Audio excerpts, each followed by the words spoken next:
Mathias Baquino de Trade Republic. Bonjour. Bonjour. Merci d'être là, Gustave Sanden de Colbert. Merci beaucoup d'être là en direct.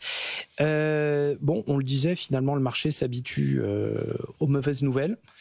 On a quand même un nombre assez incroyable de mauvaises nouvelles ce matin. Alors, entre la France qui est à nouveau dégradée, mais enfin bon, ça, tout le monde s'y attendait, et je tweetais vendredi soir en apprenant ça. Vous allez voir qu'on va aller taper de nouveaux records historiques, que le 10 ans français va descendre sous les 3%. Vous allez voir, c'est merveilleux. On n'en est pas très loin. Mais finalement, le marché a l'air de s'habituer à tout. Donc voilà, S&P qui nous dégrade. Mathias Baquino, une petite réaction éventuellement à ça ou mon sentiment, c'est que on attendrait des conséquences de court terme de la situation budgétaire et économique de la France, alors que les vraies conséquences vont être à moyen et long terme, en fait. Donc c'est pas étonnant que, au moment où les tensions géopolitiques se détendent, au moment où le conflit commercial entre la Chine et les États-Unis pourrait avoir une issue favorable, au moment où la Fed baisse ses taux, c'est pas étonnant de voir des réactions positives sur les marchés de manière générale. En revanche, ce qui est très étonnant, effectivement, c'est de voir le niveau de complaisance envers la France, alors que les conséquences de moyen et long terme vont être effectivement très brutales, parce que ce qui est en train de se passer, c'est tout simplement la mise à l'arrêt de l'économie française, et sur laquelle on n'a pas vraiment de prise pour voir une relance de l'investissement, une relance de la croissance. La croissance potentielle dans notre pays est en train de baisser extrêmement rapidement. Et c'est pas a priori parti pour s'améliorer. Donc, en revanche, effectivement, à court terme, ça n'a pas que peu d'impact sur les entreprises du CAC 40, par exemple, qui ont un chiffre d'affaires en France assez limité, effectivement. Donc, c'est le gros enjeu pour moi, c'est qu'on ne soit pas aveugle sur les conséquences de moyen et long terme que la situation actuelle va avoir sur l'économie française. C'est sûr qu'à long terme, c'est pas bon du tout ce qui est en train de se passer. Et je suis vraiment étonné du niveau de complaisance actuel, effectivement. Oui, parce que c'est étonnant. Enfin, c'est ce qu'on se disait quand on est une entreprise, mettons une grosse multinationale, on n'a peut-être pas vraiment envie d'investir en France en ce moment. On ne sait pas qui appeler globalement. Quand on est une grande fortune, on a vu ça à la rentrée. Il y avait des tas de questions, d'ailleurs, au sein même de cette émission, sur le Luxembourg, comment ça marche. Le Financial Times qui nous remet un coup ce matin de pression sur les grandes fortunes françaises. Regarde du côté du Luxembourg et de la Suisse. Il y a cette taxation dont on va parler sur les holdings familiales, etc. Ça aussi, c'est une menace. La finance patrimoniale, le fait de vouloir monter sa boîte, le fait que les investissements étrangers, les entreprises n'ont pas très envie de les faire, c'est par là que peut éventuellement tomber le grain de sable, Gustave. Je pense que c'est ce qu'on peut appeler plutôt des signaux faibles. Donc il faut être attentif à ça. C'est finalement à l'échelle de l'économie française, qui reste quand même une grande économie, ça reste des montants anecdotiques. Mais c'est vrai que de voir l'épargne des plus fortunés qui se dirigent ailleurs, et massivement ailleurs, c'est pas un super signal. Et typiquement, parmi les bénéficiaires, vous l'avez cité Antoine, il y a notamment le Luxembourg. On a plus 58% sur un an, 13,8 milliards placés au Luxembourg. Là, il y a des chiffres qui ne mentent pas. Plus 58 sur un an. Plus 58% sur un an. Il se trouve que le grand intérêt du Luxembourg, c'est que c'est un peu une option, si vous voulez.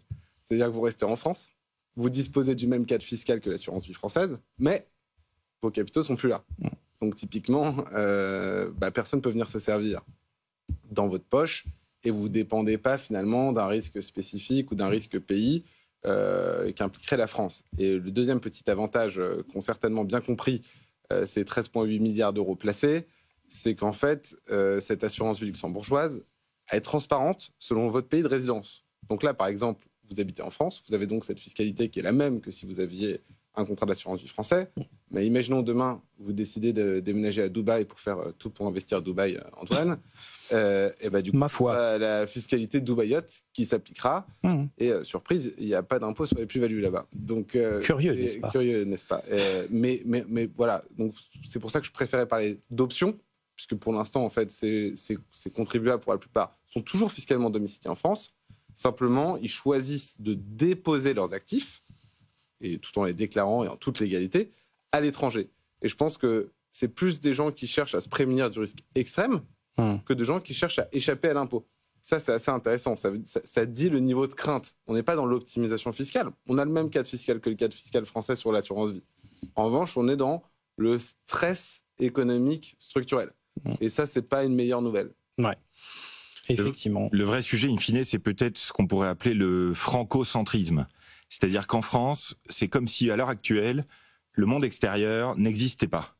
Il n'y a pas de concurrence fiscale entre pays, visiblement. Il n'y a pas de concurrence éducative entre pays non plus, si on écoute la France. Il n'y a pas d'enjeu à réduire la complexité des normes immenses qui pèsent sur nos entreprises. Voilà, c'est comme si la France avait oublié que le monde était un environnement de concurrence, tout simplement, et qu'on avait arrêté d'essayer de tirer notre épingle du jeu de la situation mondiale. Alors que pourtant, les opportunités sont immenses. C'est-à-dire que à l'heure actuelle, des opportunités dans le monde pour la France, il y en a un paquet. Le secteur du luxe le démontre, mais il y en a d'autres. Je veux dire, il y a plein d'autres secteurs d'activité dans lesquels on aurait une carte à jouer complètement dingue. Et on en est encore à vouloir, j'écoutais ça, parce que c'est la foire aux idées maintenant au budget, de surtaxer les yachts, mais comme si les yachts étaient fiscalisés en France. Enfin, bon. Et puis comme si surtout ça pouvait avoir un impact, quoi. Ça n'a pas d'impact, je veux dire. Rien. Ça n'a juste pas d'impact. Juste alimenter ces signaux faibles qui font que, là, vu ce que vous me dites sur les plus 58 au Luxembourg, là, c'est quand même un chiffre qui met le bourdon. Et c'est encore un signal faible. Alors, est-ce qu'on peut peut-être aussi expliquer cette sorte de complaisance, entre guillemets, ou peut-être pas de guillemets du tout, des marchés vis-à-vis de la France par le fait que on est toujours abreuvé de liquidités. Moi, je regarde régulièrement les chiffres des masses monétaires, et notamment la M2. Bon, elle a tendance à baisser un tout petit peu ces temps-ci, mais enfin on reste sur des niveaux historiques, notamment du côté des États-Unis, mais c'est un petit peu partout pareil, et on sent que en sourdine, les banques centrales, elles sont là, elles impriment du billet parce qu'elles semblent craindre que le marché se crispe un coup, et au vu de la tension du côté des valorisations, on a peur que ça se passe d'un coup et que ce soit extrême. Ouais, alors sur le CAC 40 spécifiquement, le petit point qu'on pourrait ajouter, c'est qu'au premier semestre, ce qui marchait bien en Europe et notamment en France, c'était plutôt les valeurs domestiques avec un chiffre d'affaires domestique. Et là, en l'occurrence, ce qui explique peut-être le fait que le CAC 40 se porte bien malgré toutes les déconvenues dont on vient de parler, c'est aussi que c'est plutôt des valeurs internationales, le luxe en tête, et donc qui font une grosse partie de leur chiffre d'affaires à l'international, qui portent la cote. Donc ça, je pense que c'est un élément de réponse. Ensuite, sur les liquidités, vous avez tout à fait raison, et ça explique probablement les niveaux de valorisation d'un paquet d'actifs, actions en tête. Et effectivement, c'est plutôt l'héritage de la période Covid et de la période post-Covid, de grande largesse budgétaire. Mais quand on parle de crack à venir, faut aussi regarder quel est le niveau de la demande. C'est-à-dire, on peut contester l'offre, mais quel est le niveau de la demande ? La demande, c'est aussi les liquidités. Et aujourd'hui, si on regarde un chiffre qui m'a par exemple interpellé, le niveau des fonds monétaires aux US, aujourd'hui, 7 500 milliards de dollars, soit 1 500 milliards de dollars de plus que la moyenne long terme. Donc on a encore des stocks qui sont colossaux, alors même que ces fonds ne sont pas particulièrement attractifs, ils sont inférieurs au taux de la croissance nominale. Ouais. Donc on a un paquet de réserves, donc on peut effectivement questionner les niveaux de valorisation, mais il reste un paquet de réserves. Et l'autre élément qui permet d'être aussi nuancé sur le niveau de valorisation et d'un crack éventuel, c'est à quel point on en parle. Vous avez déjà vu une bulle arriver au moment où on commente la bulle tous les jours ? Non, justement, il y a un problème de timing. Généralement, c'est un peu différent. Donc, effectivement, vous avez un paquet de demandes et puis vous avez une forme de... tous les observateurs en parlent, on le commente régulièrement et en premier lieu sur ce plateau. Je ne sais pas si vous vous souvenez du Shiller Ratio dont on avait parlé. Je vous ai dit, des niveaux extrêmes, etc. C'est comme avant toutes les crises. Mais j'avais ajouté, sauf que c'est le même niveau depuis 2018. Donc, on en arrive à un marché qui est très difficile à observer parce que justement, nos ratios habituels, les PE, les machins... En gros, ça ne veut plus rien dire. On a un énorme truc qui s'appelle l'IA, la liquidité de marché, qui est en train de tout rattraper. Enfin, on a même une crise bancaire un petit peu complexe à gérer du côté des États-Unis qui passe complètement à la trappe. Le shutdown aussi, on n'en parle plus. Enfin, en gros, on a l'impression d'un marché qui fonctionne sur lui-même. Moi, j'ai deux remarques. La première, c'est que j'ai rarement vu un flux d'informations aussi intense qu'actuellement. C'est-à-dire qu'actuellement, il se passe énormément de choses et effectivement, on est peut-être en train de rater certains impacts, certaines informations. certains signaux faibles, comme tu disais. Moi, depuis 2007 maintenant que je fais ça, j'ai rarement vu un flux d'informations aussi complexe. J'ai rarement vu des actifs tous monter en même temps comme ça aussi. Donc la première chose qu'il faut dire aux gens, c'est que c'est très très compliqué en ce moment. C'est-à-dire que il y a des facteurs positifs. La Chine qui a l'air d'aller à peu près correctement, les États-Unis qui, contre toute attente, au moment de la baisse des taux, ne s'enfoncent pas dans la récession a priori. Donc il y a beaucoup de signaux positifs, des risques aussi évidemment. Mais peut-être un indicateur qu'on peut donner, et c'est mon deuxième point, c'est que si on s'intéresse à la réalité de l'économie et à la réalité du fait que les entreprises aillent bien, et le segment qu'on peut peut-être observer dans les semaines et les mois qui viennent, c'est les small et mid cap. Les petites et moyennes valeurs. Qui ont déjà pas mal fonctionné depuis le début de l'année. Ça fait 4 ans qu'on attend qu'elles remontent, 5 ans bientôt. Et ça fait 2 ans qu'on attend qu'elles remontent, qu'on attend qu'elles remontent. Si à un moment donné, les petites et moyennes valeurs remontent et commencent à aller de mieux en mieux, ça pourrait être peut-être un indicateur que finalement, les fameux gains de productivité sont en train de se diffuser dans le reste de l'économie et que d'une bulle, on est peut-être en train de passer simplement à une nouvelle vague de croissance. Effectivement. Gustave, un dernier truc dont vous nous parliez. L'Europe en guerre avec elle-même. Ça m'intéresse parce que c'est là aussi on a des indices qui vont bien, des entreprises qui vont quand même globalement très bien. On le voit en matière de résultats.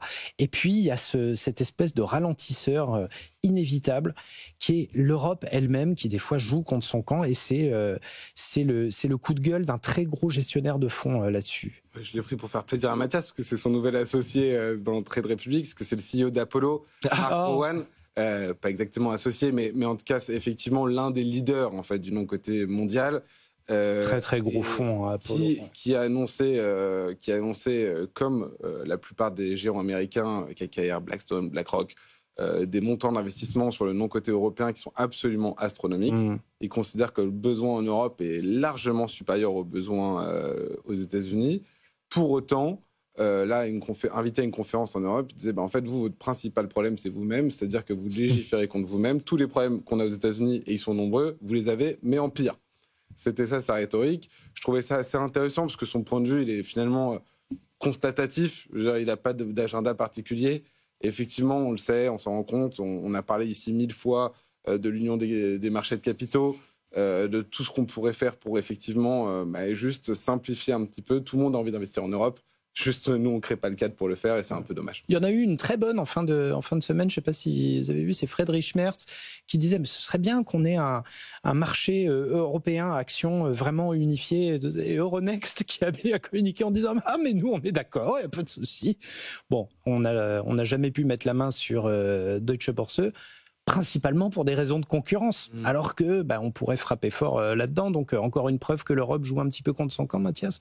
De manière générale, on s'est comporté comme les idiots utiles de la mondialisation.